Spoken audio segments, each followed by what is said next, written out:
We have seen the best achievements and facts about Pope Francis, and we offer our condolences to all of you on the loss of this great figure in human history. We present to you his last will and testament. The Vatican's official website published Pope Francis's will, written 3 years ago, requesting that he be buried in a simple underground tomb in the Basilica of Santa Maria Maggiore in central Rome, rather than in the crypt of St. Peter's Basilica, a first for more than 3 centuries. The late Pope wrote in his will, "I wish that my final earthly journey will end precisely in this ancient basilica, where I have turned in prayer at the beginning and end of every journey I undertake." The late Pope concluded his will by saying, "May the Lord reward those who loved me and continue to pray for me with a worthy reward," affirming his continued prayers for world peace and brotherhood among peoples. Pope Francis died after suffering a stroke that left him in a coma and suffering from heart failure, according to the death certificate issued by the Vatican. Let's immortalize his memory and talk about him. When we talk about world leaders, very few have managed to touch hearts across continents the way Pope Francis has. He's not just the head of the Catholic Church. He's a global symbol of humility, change, and compassion. But behind the robes and rituals lie stories you've probably never heard. Today, we're diving into the most surprising truths about the man in white. Let's explore the untold facts about Pope Francis. Yes, you heard that right. Before wearing the papal white, Jorge Mario Bergoglio, now Pope Francis, worked as a nightclub bouncer in Buenos Aires, Argentina. It wasn't just a job. It was a window into the gritty, raw side of human nature. Imagine the future pope standing at the door of a crowded Argentine nightclub, deciding who gets in. It's hard to picture, but that job gave him something many church leaders lack: direct experience with people from all walks of life. He saw the good, the bad, and the complicated up close. Later, he would say this job taught him patience, judgment, and how to talk to people without judging them. Skills he'd use years later to lead 1.3 billion Catholics. When he was a teenager, Pope Francis suffered from a serious lung infection. Doctors had to remove part of one of his lungs to save his life. Most people don't even realize he's been living with one fully functional lung ever since. And yet, he's traveled across continents, addressed massive crowds, led masses, and given endless speeches, all without letting that hold him back. It's a quiet kind of strength. He rarely talks about it, but it's part of what makes him resilient.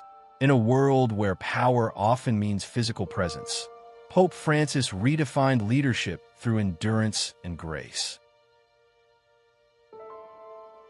When he was elected Pope in 2013, the world expected him to move into the lavish papal apartments in the Apostolic Palace.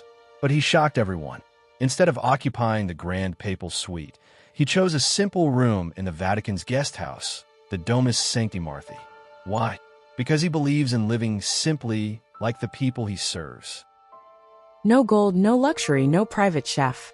He eats in a cafeteria with others, carries his own briefcase, and even pays his own hotel bills. It's a powerful message, one that says, "I'm not above you. I'm with you." That decision alone set a new tone for the Catholic Church.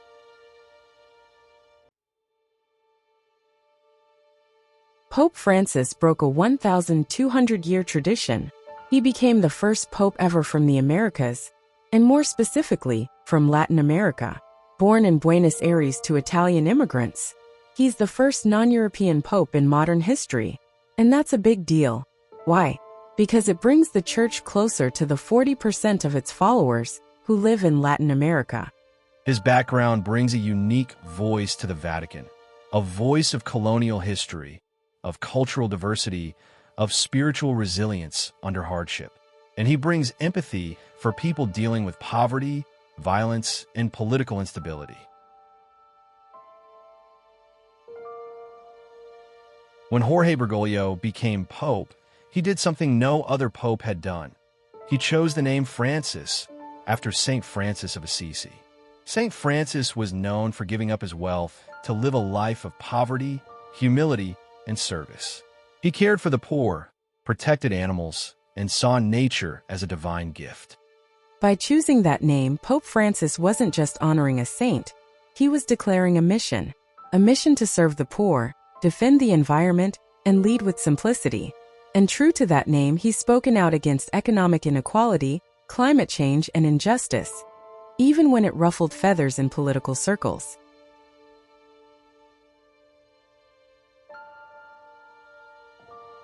Unlike many of his predecessors who lived in the Grand Apostolic Palace, Pope Francis chose a modest guest house called the Casa Santa Marta.